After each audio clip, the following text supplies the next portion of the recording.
Hola con todos. Bienvenidos otra vez a otra sesión de miércoles nefrológicos. Ahorita le damos un ratito de tiempo a la doctora Ana Mendoza, que va a ser la ponente de hoy.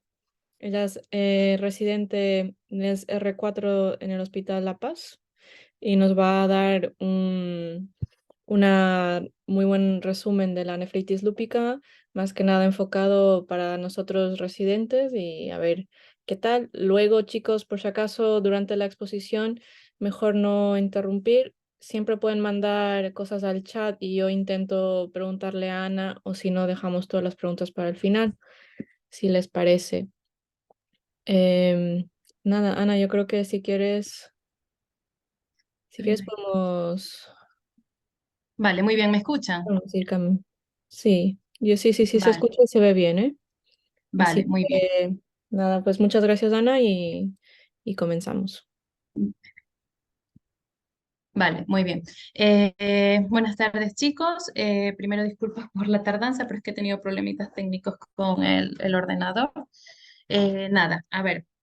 Vamos a dar una pequeña charla. Realmente trataré de reducirlo lo más que pueda porque es un tema que realmente es muy extenso y como verán, pues me he basado muchísimo en el último consenso de la Glossen que se ha publicado el año pasado. Entonces, para quienes no lo hayan leído, pues yo creo que les va a venir muy bien y para quienes hayan leído, pues va a ser un pequeño resumen. Entonces, empezamos. Simplemente decir que la nefritis lúpica es una enfermedad autoinmune de causa desconocida. Es la enfermedad autoinmune por excelencia y se caracteriza por una pérdida de tolerancia del sistema inmune al material nuclear endógeno. Como les digo, la causa es desconocida, pero sí que existen muchísimas teorías. De hecho, vamos a hablar algunas de ellas cuando hablemos de la patogenia, en donde se han enfocado los objetivos actuales del tratamiento. Entonces, la nefritis lúpica es una de las manifestaciones orgánicas más graves del lupus, ¿vale? Entonces, la mayoría de los pacientes con lupus van a desarrollar la nefritis lúpica por lo general dentro de los 5 años posteriores al diagnóstico de lupus. Esto no quiere decir que un paciente no pueda debutar con una nefritis lúpica ni que tampoco pueda presentar datos de nefropatía 5 años después del diagnóstico de lupus, del diagnóstico primario. Entonces, en cuanto a la progresión de enfermedad renal crónica terminal, dependiendo de las series que veamos, pues, y de los autores, veremos que algunos dicen que entre el 5 y el 20%, incluso algunos el 30%, que los pacientes con nefritis lúpica pueden desarrollar enfermedad renal crónica terminal dentro de los 10 años posteriores al evento inicial. Pues esto va a depender de muchos factores que ya los veremos también cuando hablemos un poquito del pronóstico de la enfermedad. Entonces, la patogenia, como les dije, no está del todo esclarecida actualmente. Sin embargo, esta es una de las teorías más aceptadas y en las cuales se basan actualmente los objetivos terapéuticos de la nefritis lúpica. Entonces, eh, se cree que lo que primero ocurre, bueno, se ha demostrado que lo que primero ocurre es un daño celular, por ejemplo, mediado por la radiación ultravioleta en la piel, y entonces se va a liberar material nuclear endógeno, básicamente DNA y RNA. Entonces, el sistema inmune, o sea, se pierde una tolerancia a estas moléculas y finalmente se forman autoantígenos que van a activar el sistema, la respuesta inmune. El complemento, sobre todo la vía clásica, que es la vía Princeps en el lupus, debería ser la encargada de aclarar y de regular todas estas moléculas de ADN y RNA. Si existe una disregulación, pues no lo va a poder hacer y se van a activar finalmente los toll-like receptors. Cuando se activan los toll-like receptors, lo que va a ocurrir es que se van a activar una serie de citoquinas, vamos en este paso de aquí.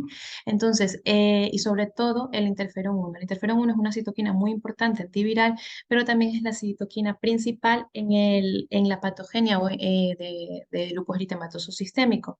Entonces, lo que va a ocurrir es que a partir de la activación de este interferón, se va a preparar el sistema inmune para presentar antígenos a las células B y estas células B pues finalmente van a llevar la activación de las células B y una disregulación en las células T van a llevar finalmente a la formación de los autoanticuerpos que son los que van a producir el daño orgánico en el lupus y entre ellos pues va a estar incluido la nefritis lúpica. En cuanto al pronóstico, esta gráfica la ponen muchísimas personas que hablan de lupus y es muy bonita porque realmente lo que nos dice es que Por ejemplo, lo vemos aquí. Esta es la gráfica, no sé si pueden ver que señalo la gráfica que está en celeste. Esta es la pérdida normal de filtrado glomerular de nefronas de una persona que no tiene enfermedad renal crónica, que no tiene tampoco eventos de fracaso renal agudo a lo largo de su vida. Y vemos cómo partiendo de un filtrado de 120, como lo vemos aquí, a partir de los 40 años más o menos, como ya sabemos todo, vamos perdiendo función renal y progresivamente, pues cuando llegamos a los 100 años, si es que llegamos, evidentemente vamos a tener un filtrado entre 40 y 60 ml minuto. ¿Qué es lo que ocurre con en personas con lupus? Que es la línea roja con puntos. Imaginémonos que tiene el primer brote de nefritis lúpica a los 20 años esta paciente. Parte de un filtrado de 120. Si ven cómo pierde más o menos con un solo brote la mitad de función renal, llegando a un filtrado de 60. Y luego, suponiendo que ya no tiene más brotes, que alcanzamos la remisión completa, como ya lo veremos más adelante, pues esta persona más o menos a los 80 años llegará a un filtrado bastante decente de 20 ml minuto. Pero es que con un solo brote más que tenga, ya esta paciente a los 40 años ya tendrá un filtrado de 50. Y si sigue teniendo brotes, vemos como a los 60 años, pues ya, o antes, a los 50 años, quizás ya esté en diálisis. Entonces, con esta gráfica lo que quiero recalcar es la importancia de alcanzar la remisión completa en los pacientes con lupus y también de evitar los brotes, porque esto, el número de brotes que tengamos y el tiempo que tengamos a nuestros pacientes sin alcanzar la remisión completa es directamente proporcional al riesgo de desarrollar enfermedad renal crónica terminal con la consiguiente entrada en alguna de las técnicas de terapia renal sustitutiva que ya todos conocemos. En cuanto al diagnóstico de lupus, pues de la nefritis lúpica. A ver, es verdad que los pacientes con lupus sin nefropatía los pueden llevar, dependiendo del hospital, internistas o reumatólogos. Entonces, siempre tenemos que tener una buena comunicación con ellos y recomendarles que pidan de forma semestral o anual un sistemático de orina para ver el sedimento, también proteinuria, ya sea en ratio albúmina creatinina o proteína creatinina, y también la función renal con creatinina sérica, ¿vale? Porque con estos parámetros es que nosotros vamos a sospechar que el paciente puede tener una nefritis lúpica y vamos a indicar la biopsia renal, porque la nefritis lúpica únicamente se puede diagnosticar por biopsia renal. La podemos sospechar por otros parámetros, pero solo el diagnóstico es histológico. Entonces, ¿en qué pacientes vamos a indicar la biopsia? En pacientes que tengan una proteinuria mayor a medio gramo, que tengan anomalías en el sedimento urinario, sea forma de hematías dismórficos, cilindros hemáticos, cilindros leucocitarios, y en pacientes que tengan deterioro de función renal no explicado por otras causas, ¿vale? Entonces, una vez que le hacemos la biopsia renal a nuestros pacientes, vamos a ver esta imagen que es mejor para explicarlo, podemos encontrarnos con distintas clases de afectación renal. Podemos tener una clase 1, que es la de mínimos daños a nivel mesangial, en la que en el microscopio óptico es normal, ¿vale? Aquí el patólogo no va a ver nada en el microscopio óptico, va a haber depósitos mesangiales en la inmunofluorescencia o en la microscopía electrónica. Luego tenemos la clase 2, que en esta clase 2 lo que va a ocurrir es que tenemos una hipercelularidad mesangial. Aquí sí que ya se van a ver cambios en el microscopio óptico, definido por más de 4 núcleos rodeados de mesangio por área mesangial. Y también vamos a ver los depósitos, que ya veremos cuáles son en inmunofluorescencia directa y en la microscopía electrónica. Estas son dos clases que no son proliferativas. El problema ya tenemos cuando entramos en la clase 3 y 4, que son las clases proliferativas. Aquí lo que va a existir es una hipercelularidad endocapilar que puede ser segmentario global, y dependiendo del porcentaje de glomérulos que afecte, si afecta menos del 50% de los glomérulos va a ser una clase focal, y si afecta más del 50% de los glomérulos va a ser una clase proliferativa. Luego tenemos la clase 5. La clase 5 es la clase membranosa. Aquí los depósitos van a ser subepiteliales y puede presentarse de forma aislada una clase 5, una nefropatía lúpica, o puede asociarse a una clase proliferativa o una clase focal si hay hipercelularidad endocapilar, ya sabemos, afectando al más de la mitad o menos de la mitad de los glomérulos. Y bueno, la clase 6, que la siguen describiendo la mayoría de los patólogos, que es la clase esclerótica, en donde ya todo pues está esclerosado. Es muy importante que tengamos buena relación con los patólogos, porque no solamente tienen que describirnos las características al microscopio óptico, sino también las características al microscopio electrónico. La inmunofluorescencia, por ejemplo. En la inmunofluorescencia, los pacientes con lupus tienen que tener siempre IgG, y luego pueden tener, por lo general, van a tener el patrón de Full House, que es IgG, IgM, IgA, C3 y C1q. El C1q es un marcador muy importante de la vía clásica del complemento, ¿vale? Luego pueden haber tinción de Capelanda de forma similar. Los depósitos se pueden ver en cualquier compartimento de la nefrona. Es importante que los patólogos nos describan tanto el compartimento glomerular como el vascular y también el túbulo intersticial. Como les decía, en el microscopio electrónico también es muy importante que nos lo hagan porque aquí también nos van a dar datos sobre los depósitos de los inmunocomplejos, si es extraglomerular, subendotelial, subepitelial o si son mesangiales. Y también de las inclusiones tubuloreticulares, que aunque no son patognomónicas de lupus, sí que son muy sugestivas de esta patología. Luego también es muy importante que nos describan siempre el índice de actividad y el índice de cronicidad. El índice de actividad va de 0 a 24 y el índice de cronicidad de 0 a 12. En ambos, entre más puntajes tengamos, pues más actividad o más cronicidad vamos a tener. Y esto es muy importante porque imaginémonos que tenemos una paciente con, por ejemplo, una proteinuria bastante importante, pero las lesiones que tengamos son muy crónicas. Quiere decir que en este caso quizás la paciente, ya lo veremos con más detalle más adelante, no se beneficia de un tratamiento inmunosupresor tan agresivo, sino más bien de nefroprotección. Y por el contrario, cuando tenemos muchísima actividad, pues y pocos datos de cronicidad significa que el tratamiento, que estamos a tiempo de dar un tratamiento inmunosupresor potente para poder corregir todos estos daños.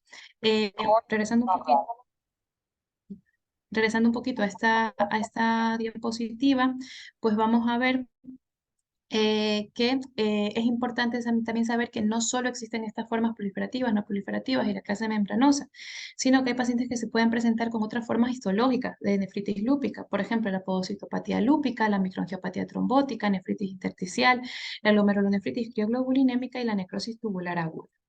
Vale. Entonces, cuando ya tenemos diagnosticado a nuestro paciente una nefritis lúpica, tenemos marcadores serológicos que tenemos que tener en consideración siempre para el seguimiento, sobre todo los anti-DNA y el complemento C3 y C4.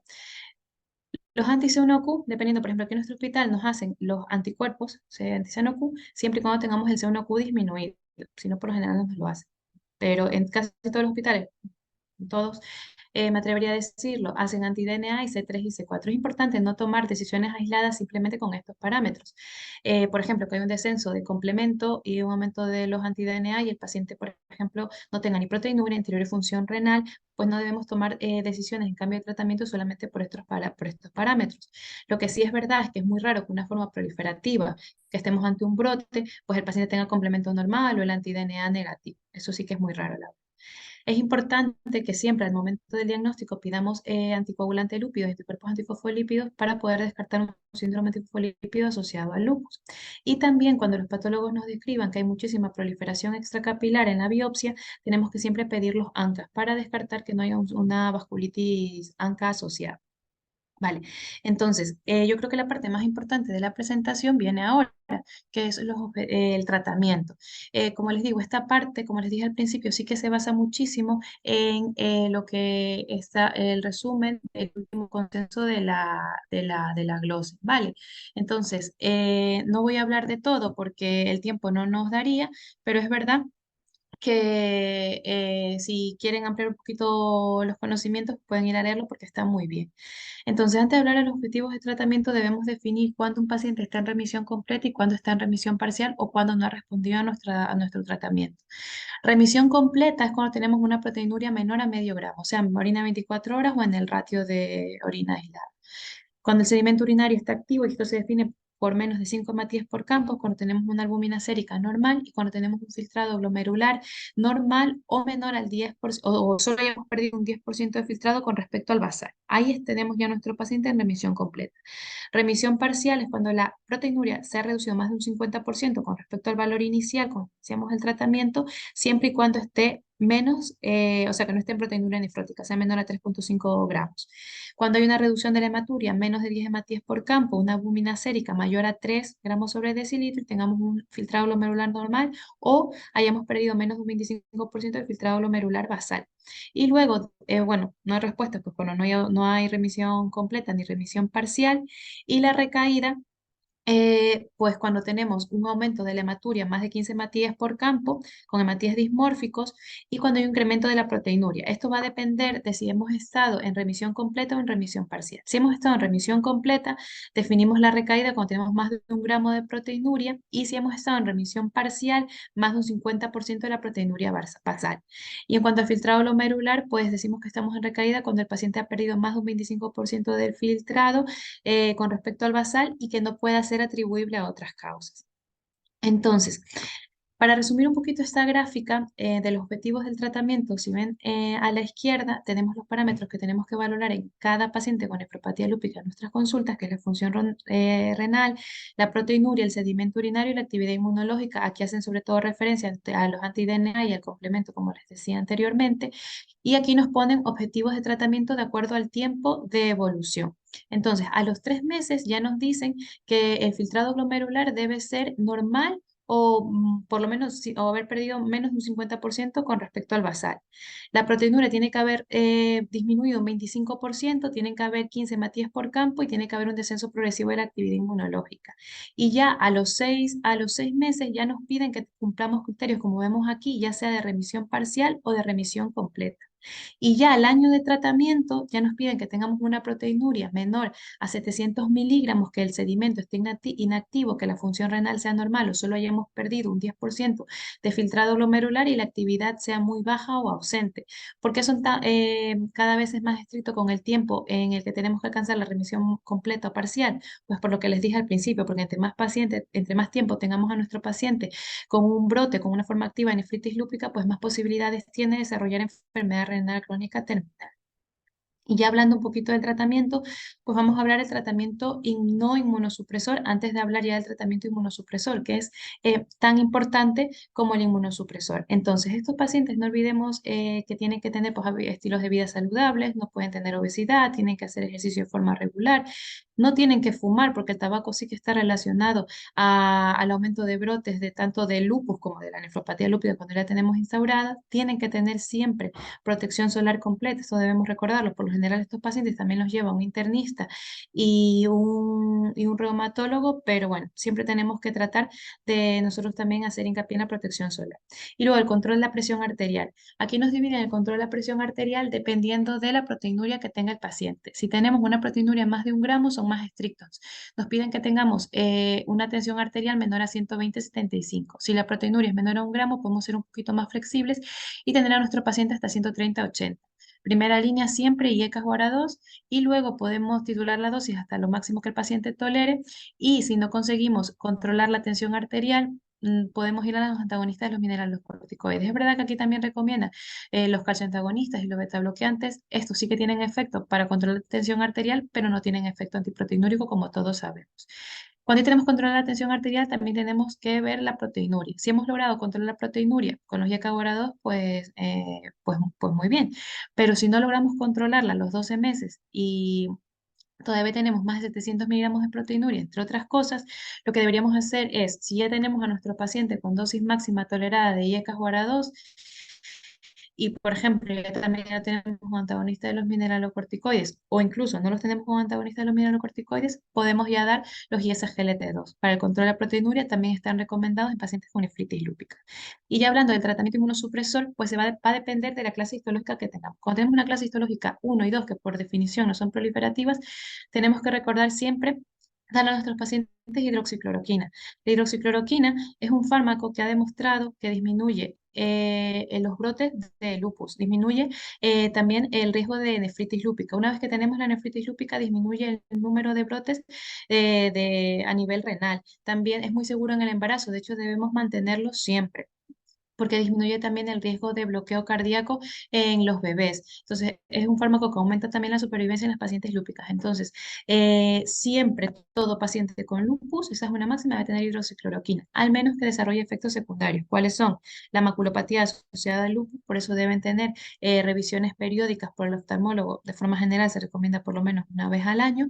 Y también deberíamos suspenderlo si tenemos algún efecto adverso a nivel cardíaco, que esto sobre todo van a ser el bloqueo cardíaco y la hipertrofia del ventrículo izquierdo. Como parte del tratamiento general, la nefrocardioprotección que ya hemos hablado, bueno, y el tratamiento de las manifestaciones extrarrenales que indique el internista o el reumatólogo, pero es verdad que, como lo veremos más adelante, nosotros desde nefrología también podemos controlar las manifestaciones extrarrenales, siempre y cuando pues tengamos también el visto bueno de los internistas o de los reumatólogos. Entonces, ¿qué hacemos cuando estamos ya en una clase histológica tipo 2? Cuando tenemos una proteinuria menor a 1 gramo y el sedimento normal es lo mismo que la clase 1. Si tenemos una proteinuria mayor a 1 gramo o un sedimento muy activo, pues debemos replantearnos realmente que estemos en una clase histológica tipo 2 porque esta clase no es proliferativa y no debería darnos este tipo de manifestaciones. Entonces, aquí lo que podemos hacer es repetir la biopsia renal. Vale, y si se confirma que hay un cambio histológico, pues dar el tratamiento, como ya veremos, para las clases que confirmemos el cambio. Y si se confirma que es una clase histológica tipo 2, pues debemos ya iniciar tratamiento con corticoides y con ácido micofenólico. Como ya veremos, la diferencia aquí es la duración del tratamiento, que lo recomiendan mantenerlo hasta un año con un descenso progresivo durante los siguientes 6 meses. En las formas proliferativas, ahora mismo lo vamos a decir, pues el tratamiento es más prolongado.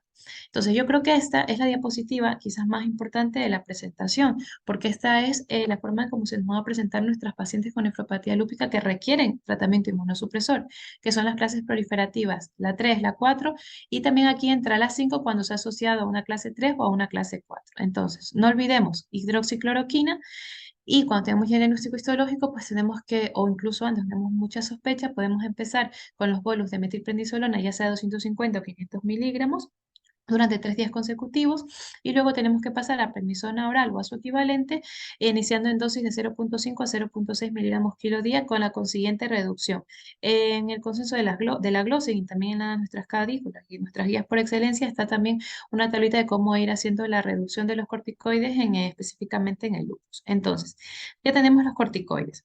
¿Y qué podemos hacer? Podemos aquí irnos a una doble terapia o una triple terapia. Es verdad que aquí en el consenso de la glosa está muy bien porque nos dividen o nos sugieren qué terapia iniciar en nuestros pacientes de acuerdo al perfil que precisamente tenga cada paciente. Entonces, si tenemos a pacientes que tengan una proteinuria menor a 3 gramos, que tengan una proteinuria menor a 3 gramos, que tengan preocupación por la fertilidad, por lo general las pacientes lúpicas son pacientes muy jóvenes que muchas veces pues, no tienen hijos, de hecho aún no se lo han planteado, pero que tenemos preocupación porque no puedan tener un problema de fertilidad en el futuro, cuando existen contraindicaciones para la ciclofosfamida o cuando tengamos dudas sobre el cumplimiento o cuando, perdón, podamos saber que estas pacientes son buenas cumplidoras, podemos dar corticoides con ácido micofenólico o su equivalente que es el micofenolato.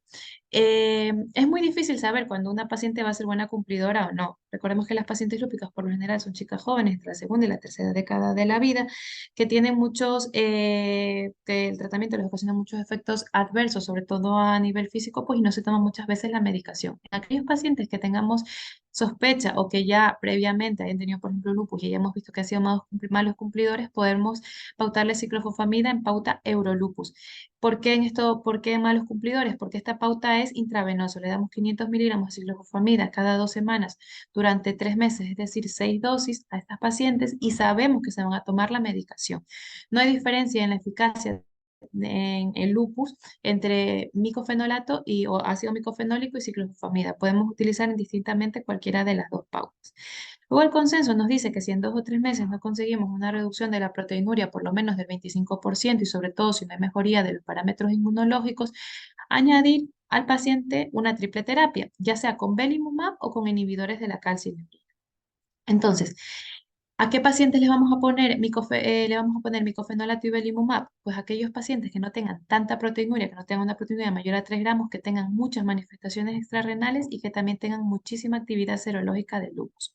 ¿Y a qué pacientes le vamos a poner micofenolato con anticalcineurínicos? Pues aquellos pacientes sobre todo que tengan una proteinuria mayor a 3 gramos y recordar que tienen que tener un filtrado glomerular por lo menos mayor al 45% por los efectos nefrotóxicos de los anticalcineurínicos.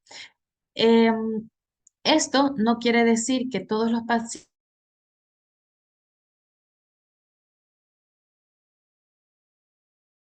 como lo veremos más adelante, que pueden empezar directamente con la triple terapia, todo depende del perfil inmunológico. O sea, como resumen, pacientes que tengan poca proteinuria, nos vamos a ácido micofenólico o ciclofosfamida con los corticoides. Pacientes que tengan muchísima actividad inmunológica y manifestaciones terrenales, podemos empezar triple terapia con micofenolato y belimumab. Y pacientes que tengan mucha proteinuria, podemos empezar con micofenolato y con anticalcineurínicos. La duración del tratamiento, pues el ácido micofenólico es el que más tiempo lo podemos dar, 3 a 5 años más o menos. La ciclofosfamida, en pauta Eurolupus, solo son 3 meses, una dosis acumulada muy pequeñita de 3 gramos. El belimumab hay que individualizarlo, no dependiendo, podemos intentar, por ejemplo, quitarlo. a riesgo de que el paciente pues tenga mayores manifestaciones extrarrenales o a mucha actividad inmunológica, pero bueno, esto se tiene que individualizar en cada paciente, no hay prisa por quitarlo. Y los anticalcinurínicos, sí, por su efecto nefrotóxico, pues nos recomiendan empezar la suspensión a los 12-18 meses de tratamiento y una vez que empezamos a disminuirlo, pues ya quitarlo en los siguientes 6 a 12 meses. Esta simplemente es una comparación en lo que nos recomiendan nuestras ligas CADIGO, que es prácticamente lo mismo. Aquí hablan de los anticalcinurínicos, del micofenolato, de la ciclofosfamida, del belimumab y del rituximab, que ya veremos más adelante, no se da de inicio en el lupus, sino que es para los casos refractarios.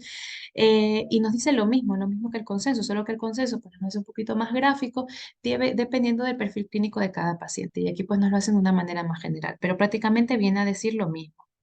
Y luego cuando tenemos una clase 5, que es una clase membranosa pura, que no tiene una clase proliferativa asociada, pues lo que podemos hacer es dividirlo de acuerdo a la proteinuria que tenga el paciente. Si tiene menos de 1 gramo de proteinuria, damos el mismo tratamiento que decíamos para la clase 1, hidroxicloroquina, nefrocardioprotección. Si tiene una proteinuria entre 1 gramo entre 1 y 3,5 gramos, que ya tengamos al paciente con inhibidores del sistema renina-angiotensina aldosterona, esto es muy importante, pues tenemos que poner hidroxicloroquina como siempre, los corticoides como en la clase proliferativa y los anticalcinurínicos, ya sea tacrolimus, voclosporino, ciclosporino. Si a los 2 o 3 meses pues no tenemos una respuesta, esto es una reducción del más del 25% de la proteinuria, pues en este caso ya tenemos que añadir micofenolato, es decir, nos vamos a la triple terapia. Y un paciente que desde el principio tiene más de 3,5 gramos de proteinuria, tenemos que directamente ir a triple terapia, corticoides, micofenolato y anticalcinurínicos. Y la duración del tratamiento tanto de los anticalcinurínicos como del micofenolato es igual que para las formas proliferativas. Vale. Luego tenemos aquí, voy a hablar de dos formas específicas de lupus, del tratamiento, que es la pogocitopatía lúpica y la microangiopatía trombótica. La pogocitopatía lúpica es una especie de, se compara mucho, de hecho el tratamiento también a los cambios mínimos, que es un borramiento pedicelar, en el que no tienen que haber depósitos subendoteliares ni subepiteliares, ¿vale? Para poder clasificar al paciente como una pogocitopatía lúpica. Entonces, el tratamiento que debemos de darles es el mismo que el cambios mínimos, es decir, 4 meses de tratamiento de prednisona, su equivalente a dosis de 1 miligramo kilo día. Si el paciente no tolera o está contraindicado los corticoides, pues podemos añadir, podemos siempre con hidroxicloroquina, no lo olvidemos, valorar añadir inhibidores de la calcineurina, ya sea tacrolimus o ciclosporina. Aquí de momento no nos recomiendan voclosporina todavía. Entonces, luego nos vamos al otro brazo. Si el paciente es recaedor frecuente, esto era si era córtico resistente, es decir, no había respuesta con el tratamiento corticoideo. Si es córtico dependiente, es decir, cada vez que intentamos quitar los corticoides, el paciente recae, podemos hacer dos cosas. Podemos darle rituximab o podemos darle aquí un ciclo corto de ciclofosfamida, lo mismo, 500 miligramos cada 15 días durante 6 dosis, es decir, 3 meses.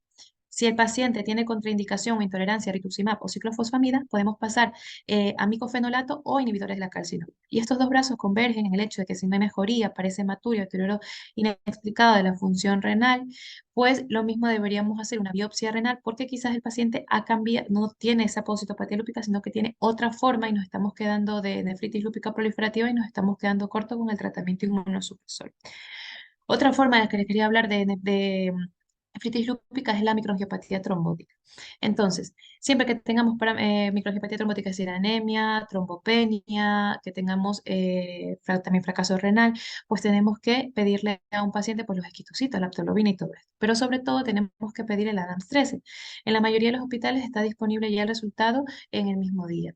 En el caso para poder distinguirlo de una PTT, si no tenemos el ADAMS-13 disponible, hay un score que no sé si todos lo conocen, que es el Plasmic Score, que dependiendo, nos piden ciertos parámetros del paciente. Si el resultado es menor a 5 o es mayor a 5, pues nos sugiere o no una PTT. Si es mayor a 5, pues nos sugiere una PTT y todavía no tenemos el resultado de ADAMS-13, inmediatamente iniciar con plasmaféresis.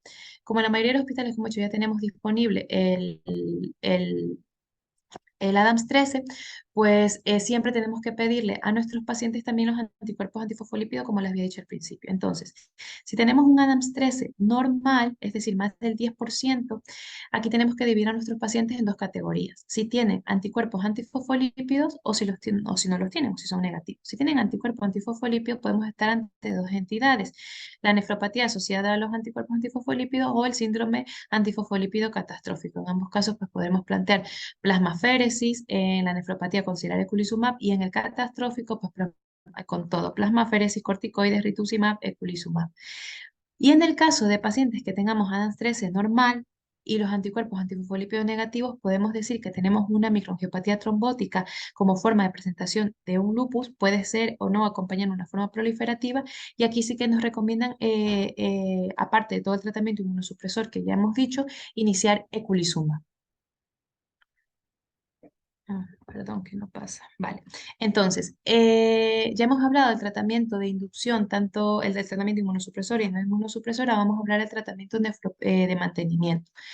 Entonces, en el tratamiento general, la hidroxicloroquina hay que mantenerla de forma indefinida, siempre salvo que haya las dos efectos adversos que les he mencionado, el ocular y el cardíaco, el bloqueo de sistema de angiotensina, los ISGLT2, control del riesgo cardiovascular, protección ósea y fertilidad. Vale, ¿y qué hay del tratamiento inmunosupresor? Pues los corticoides lo que nos recomiendan es hacer un descenso relativamente rápido. Quedarnos con que a los 6 meses de haber iniciado el tratamiento, ya los pacientes tienen que estar con una dosis de prednisona de 2,5 y de máximo 5 miligramos al día. Y luego, si ya estamos en una situación de remisión completa, podemos quitarle los corticoides a los 18 de los 24 meses de tratamiento, aunque nos dé un poco de miedo. Los efectos secundarios de los corticoides son muchísimo más importantes. Entonces, si tenemos un paciente en remisión completa a partir de 18 meses, ya le podemos quitar los corticoides. El ácido micofenólico podemos empezar a reducirlos a los 18 o 24 meses, pero como les dije al principio, quitarlos definitivamente a los 3 a 5 años, evidentemente, si estamos en remisión, situación de remisión. La azatioprina se recomienda cuando hay únicamente intolerancia al ácido micofenólico y es el mismo tiempo de tratamiento que el ácido micofenólico. El belimumab, como ya dijimos, cuando hay sobre todo muchísima manifestación extrarrenal y manifestaciones serológicas, recordando lo que les dije, que no hay pautas claras sobre cuándo quitarlo. Y luego los anticalcinurínicos, estos sí que debemos empezar a quitarlos más o menos al año, siempre que estemos en remisión completa, y una vez que iniciamos la suspensión, pues debemos reducirlos o ya, perdón, suspenderlos definitivamente a los 6 o 12 meses. Y el objetivo pues siempre es la remisión clínica inmunológica. ¿Qué hay de la rebiopsia? Este es un tema muy controvertido en la nefritis lúpica. De hecho, pues las guías no se ponen de acuerdo. En el consenso de la glosa, en lo que nos dice que se puede considerar en casos refractarios al tratamiento, que ya veremos qué es refractariedad, cuando existen dudas sobre el predominio de lesiones activas o crónicas, como les decía al principio, si estamos inmunodeprimiendo demasiado a un paciente que lo que tiene es una proteinuria porque tiene muchas lesiones crónicas, pues no vale la pena, le estamos sometiendo a un riesgo innecesario. Y también se puede considerar en pacientes con recaídas de la nefritis lúpica que planteen dudas diagnósticas o terapéuticas, o cuando se sospecha una nefropatía no relacionada al lupus. También es verdad que algunos grupos abogan para, cuando tenemos ya un tratamiento a un paciente en remisión completa, clínica y analítica, antes de quitarle la inmunosupresión, pues rebiopsiarle. Sin embargo, esto pues está un poquito más controvertido dependiendo del centro en el que estamos. Entonces, cuando hablamos de una nefritis lúpica refractaria, pues es cuando hay una falta de respuesta, es decir, cuando no hay una reducción de la proteinuria al menos un 25% con respecto al basal, un empeoramiento de la proteinuria o de la función renal con actividad inmunológica persistente, a los 2 o 3 meses haber iniciado tratamiento inmunosupresor, pero con triple terapia. No podemos decir que hay un caso refractario cuando solo hemos dado doble terapia a nuestros pacientes. Pero es que antes de decir que estamos ante una nefritis lúpica refractaria, debemos descartar que el paciente, o sea, tenemos que comprobar que la paciente tenga buena adherencia al fármaco, a los fármacos. ¿Por qué? Porque es que son, ya como les he dicho, son sobre todo pacientes jóvenes que muchas veces no se toman el tratamiento y realmente no es una refractariedad, sino una falta de adherencia al tratamiento. Siempre debemos comprobar que estemos con dosis óptimas de todos los inmunosupresores y de los fármacos no inmunosupresores también. Debemos considerar factores genéticos como la variante ApoL1 en los pacientes de raza negra. De hecho, estos pacientes son los que peor van con la nefritis lúpica. Y bueno, y también debemos considerar siempre repetir la biopsia renal cuando sospechemos que realmente lo que existe es muchísima cronicidad. Cuando ya estamos seguros que estamos en una nefritis lúpica refractaria, pues lo que tenemos que hacer es determinar cómo iniciamos el tratamiento de nuestros pacientes. Si lo iniciamos con micofenolato, lo que nos recomiendan es administrar rituximab o cambiar a una pauta de Eurolupus. Si iniciamos con Eurolupus, aquí lo que nos recomiendan es rituximab o extender un ciclo de ciclofosfamida a 6 meses. Aquí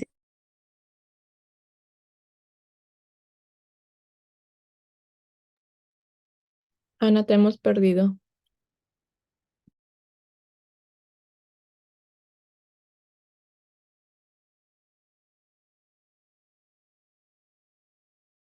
Perdón que se me desconectó.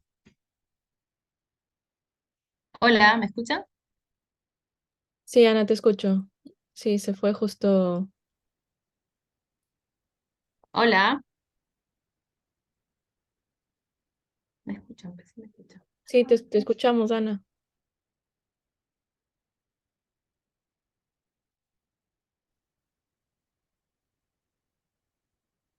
¿Me escuchas, Michelle?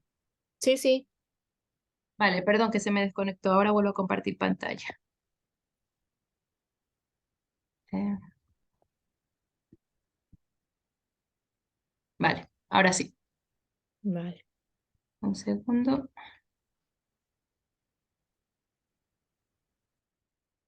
que no avanza la diapositiva, perdón.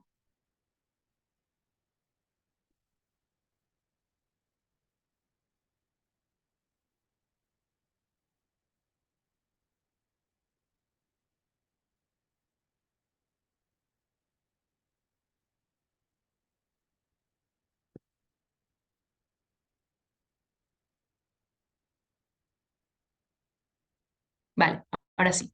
Entonces, como les decía, ya vamos a terminar, ya solo falta el caso clínico. Entonces, si iniciamos con pauta de Eurolupus, lo que debemos es cambiar a rituximab o extender el ciclo de ciclofosfamida con los efectos secundarios pues, que ya les mencioné.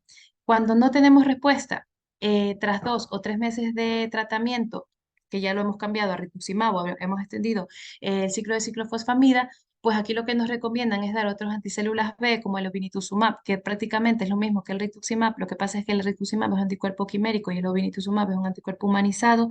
O también lo que se está haciendo ahora es dar fármacos anticélulas plasmáticas, que son el daratumumab y el bortezomib, que son los que se dan para el mieloma.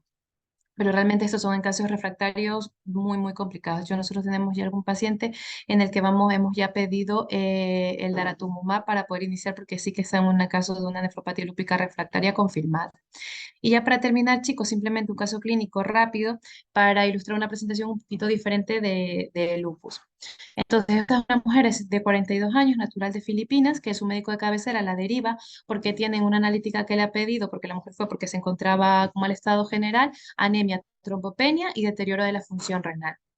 Entonces, como antecedentes de interés, pues la paciente no tenía ninguna enfermedad conocida, sí que tenía 4 gestaciones y un aborto, y a la anamnesis lo que contaba era una pérdida de peso, artralgia, dolor pleurítico, lesiones cutáneas en miembros inferiores y úlceras orales, que son las lesiones cutáneas, es esto que ven aquí, que se conoce como eczema craquelé, que realmente nunca lo había visto. De hecho, estas no son fotos de la paciente, pero sí que lo contaba, y es un eczema como craquelado, que sí que se puede presentar y está descrito en los pacientes con lupus. A la exploración física, lo que les he subrayado era lo más importante: úlceras en la mucosa oral, tenía hipofonesis bivasal, hepatomegalia y el eczema craquelé que les he comentado. En la analítica, pues anemia, trombopenia, se le pidió el estudio de microangiopatía trombótica porque también asociada a fracaso renal, como les había dicho, la función renal previa era normal, tenía esquistocitos del 4%, una aptoglobina indetectable, un test de Coombs positivo, y el Adams 13, que lo tuvimos el mismo día, era normal. Entonces descartamos una PTT con una LDH de 1000 y muchísima también afectación a nivel hepática. En la orina lo que teníamos era una microhematuria, teníamos también proteinuria, ratioproteína creatinina de 2,5 gramos y 900 miligramos de albuminuria. En el inmunológico, pues evidentemente, ya sospechando de un lupus, se le pidió complemento que estaba disminuido, el CH50 inhibido, el C5b9 elevado, que es un marcador del complejo ataca a la membrana, los ANA positivos a un título altísimo, como ven, uno partido en 5120, los anti-DNA también muy positivos, antihistonas positivos, anti-RO, anti-LA positivos, y el resto era negativo, incluyendo los ANCA y los anticuerpos antifosfolípidos. La crioglobulinas también era negativa. Todo esto tenemos que descartarlo siempre cuando estemos con sospechemos de un lupus. La microbiología era negativa. Es simplemente le he puesto para recordar que cuando tenemos una microangiopatía trombótica, los pacientes pues tenemos que descartar que no tengan un SHU típico, que es producido por E. coli de serotipo 0,157. Entonces, era negativo. Es verdad que la paciente tampoco contaba diarrea, pero simplemente para que lo sepa. En cuanto a las pruebas de imagen, estas sí que son las pruebas de imagen de la paciente, en la placa de tórax, como veremos, derrame pleural bilateral, la ecografía renal era anodina, salvo una leve ectasia en el riñón izquierdo que no ocasionaba uropatía obstructiva y el ecocardiograma bastante decente, con una FREVI 60%, sin derrame pericárdico ni otras valvulopatías. Entonces, ¿qué pasó? Cuando tenemos una paciente con microangiopatía trombótica, el riesgo en la biopsia renal de que se complique pues es muy alto. Sin embargo, como ya veremos, iniciamos tratamiento, mejoraron los parámetros de hemólisis y se la biopsió. Pues como les he dicho, es de alto riesgo, sí que se complicó con una pequeña fístula arteriovenosa y un pequeño hematoma que solo requirió transfusión de dos concentrados de hematía, no requirió embolización ni ningún otro tipo de intervencionismo. Pero claro, como hemos dicho, el diagnóstico de lupus es histológico, teníamos que biopsiarla pese al riesgo que corríamos con la microangiopatía trombótica. Estas no son imágenes de la paciente, ¿vale? Pero son los datos que habían. Nos dijeron que había una nefritis lúpica clase 4 con datos de microangiopatía trombótica glomerular y vascular grave. Como ven, muchísima actividad y poca cronicidad. Esta primera imagen, pues vemos aquí los trombos hialinos, que son los depósitos inmunocorpejos en los capilares con las flechitas azules. Aquí vemos en la segunda imagen de rojo los depósitos subendoteliales y en la última diapositiva estas imágenes rojas pues son los trombos, los datos de microangiopatía trombótica. Entonces, finalmente llegamos al diagnóstico de lupus eritematoso sistémico porque la paciente cumplía de los criterios clasificatorios del EULAR. Recordemos que estos no son criterios diagnósticos, sino que son clasificatorios, pero siempre los usamos. Aquí lo que nos dicen es que tenemos que tener unos ANA, un título mayor a 1,80, la paciente tenía 5.000, o sea que lo cumplía de más, y tenemos que tener al menos 10 criterios para clasificar el lupus, ¿vale? Siempre tener en consideración que, por ejemplo, aquí en los criterios hematológicos, en cualquier criterio solo vale un apartado. Por ejemplo, si tenemos en criterios hematológicos trombopenia y anemia hemolítica, solo tenemos que poner uno, el de mayor valor. En este caso, los dos cuentan igual, pero siempre el de mayor valor, ¿vale? Entonces, tenía 37 puntos clasificatorios del EULAR, o sea, muchísima actividad serológica, una nefritis lúpica clase 4 con datos de microangiopatía trombótica vascular y glomerular. ¿Y qué hicimos? Pues, como dijimos, 3 bolus de metilprednisolona de 500 miligramos durante 3 días, luego pasamos a prednisona 1 miligramo kilo día, ácido micofenólico cada 12 horas y el dolquine. Como tenía muchísima, o sea, aquí estamos en una doble terapia, pero como tenía muchísima manifestación extrarrenal y actividad inmunológica, iniciamos directamente con el belimumab. Como además tenía datos de microangiopatía trombótica y glomerular y vascular, iniciamos también eculizumab. No olvidemos que cuando iniciamos eculizumab tenemos que vacunar a nuestros pacientes contra los 5 serotipos del meningococo, que es el B, que es la Bexero, y ACWY, Nimenrix, ¿vale? Entonces tenemos que vacunarlos siempre. Y también, mientras logramos el efecto de las vacunas, pues tenemos que dar profilaxis con ciprofloxacin. Evidentemente, los sartán para control de tensión arterial y como antiproteinúrico, el septin forte para profilaxis de neumocistis, Mastical D y omeprazol. Entonces, como les comentaba cuando hablamos de esta diapositiva, con esta paciente no pasamos por la doble terapia. Directamente por su perfil clínico fuimos a la triple terapia. ¿Qué ha pasado un poco con la paciente? A los 2 meses de iniciar el tratamiento ya no tenía datos de MAD. La función renal que nos había comentado, se le pidió también cistatina, el alta era 1,8, perdón, era 2,2 y a los 2 meses ya tenía 1,8, a los 2 meses ya no tenía proteinuria ni microhematuria. El C3 se normalizó y el C4 levemente disminuido. Y aquí empezamos la disminución de los corticoides según la tablita que les digo que la pueden encontrar en las CADIGO o en el consenso de la glosa. Luego, eh, a los 3 meses ya la paciente no tenía datos de MAT, la cistatina mejorando a 1,5, no proteinuria, no microhematuria, C3 normal, C4 levemente disminuido, el anti-DNA en descenso. Y aquí a los 3 meses, tras 4 dosis, ya le suspendimos el eculizumab y le cambiamos el belimumab mensual. A los 5 meses, la paciente continuaba sin datos de MAT, pese a haber suspendido ya el eculizumab, la función renal se había normalizado tanto por cistatina C como por creatinina, no tenía proteinuria ni microhematuria y el complemento estaba el C3 y C4 levemente disminuidos, es decir, ya estábamos en remisión completa. Y pues continuamos con el descenso de corticoides. A los 14 meses, esto de entre los 5 meses y los 14 meses la vimos más veces en consulta, solo que para resumir un poco, continuamos en remisión completa sin datos de microangiopatía trombótica y ya iniciamos un leve descenso de Mifortic y continuamos con el de corticoides. A los 21 meses que ha sido ahora en noviembre, la paciente continúa en remisión completa sin datos de microangiopatía trombótica y ya como les decía, como a partir de los 18 meses ya podemos suspender los corticoides, pues ya se los suspendimos definitivamente. Y está en tratamiento actualmente con Mifortic, Tolkine y Belimumab. Y como conclusiones, ¿qué podemos decir? Pues que la nefritis lúpica afecta entre el 35 y 35% de los pacientes con LES, alrededor del 32% de los pacientes no responde satisfactoriamente al tratamiento estándar, pero recordemos siempre que debemos confirmar la adherencia terapéutica. El número de brotes o el tiempo que tardemos en alcanzar la remisión completa es directamente proporcional al riesgo de desarrollar enfermedad renal terminal. La aparición de nuevos fármacos supone un cambio de paradigma en el abordaje terapéutico de los casos de refractariedad y la rebiopsia sí que podría ser útil para mejorar el pronóstico de la enfermedad. Y ya para terminar, pues quería agradecer a las doctoras Cristina Vega y Begoña Rivas, que son adjuntas de nefrología clínica de La Paz, por haberme ayudado tanto con el caso clínico como en la presentación. Y eso es todo, chicos. Muchas gracias por su atención.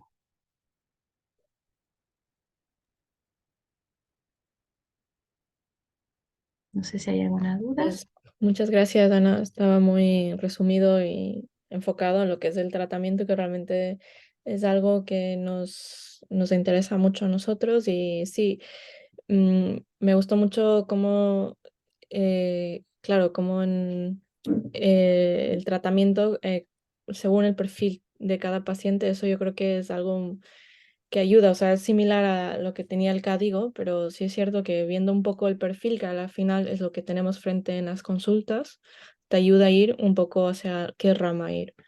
Y me Ujú. parece bastante bien. Me llama un poco la atención, quería preguntarte, o sea, ¿ustedes en su hospital usan mucho la cistatina C para ir haciendo No el... para No para todos los pacientes, no para todos los pacientes, sobre todo problemas que tienen pacientes que tienen pues mucha masa muscular o poca masa muscular. A esta paciente, como era una paciente, la verdad que muy delgada, pues sí que se le pidió la cistatina C, pero no la usamos en todos los pacientes, de rutina no. Ah, vale, vale. Pero es Mm. verdad que sí que la tenemos disponible, tú la pides en un día y está. Ah, muy Ujú, bien. ujú. No sé si alguien más tiene alguna pregunta que quieran hacerle a Ana. En vuestros hospitales, ¿qué experiencias tienen? ¿Están usando mucho triple terapia de entrada o cómo? Es claro, yo creo que este tipo de pacientes, o sea, los vemos cuando ingresan a la planta, pero mientras no rotemos en consulta, Ujú. realmente no vemos el seguimiento, que es allí ya donde se decide qué cambios se van a hacer. Yo sí que les recomiendo, bueno, si no tienen ninguna pregunta, que cuando tengan algún tiempo, cuando vayan a rotar, sobre todo ya en nefrología clínica, sobre todo en glomerulares, que lean el consenso, porque está muy bien. Las CADIGO también están muy bien, son nuestras guías por excelencia, pero yo creo que para empezar, está muy bien el consenso. O sea, para empezar y ya como para continuar, porque de verdad que está muy bien resumido, muy bien ejemplificado por perfil clínico.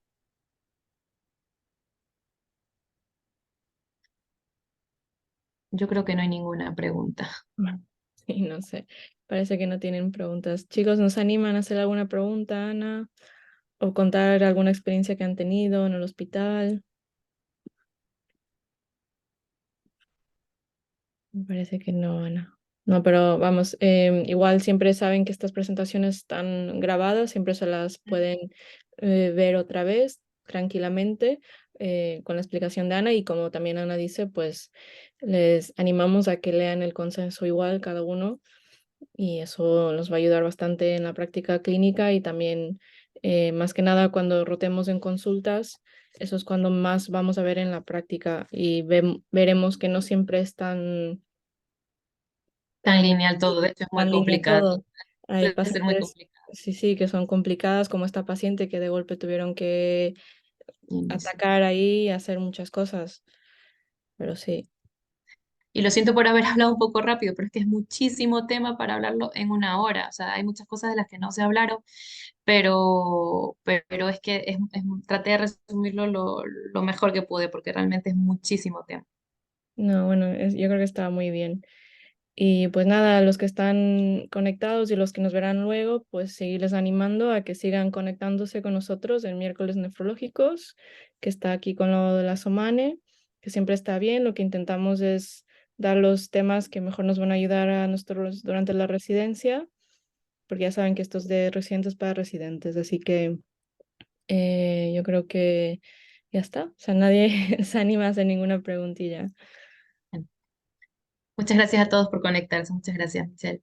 Vale, muchas gracias, Ana. Saludos. Felices fiestas para todos. Eso, Adiós. felices fiestas. Adiós, adiós.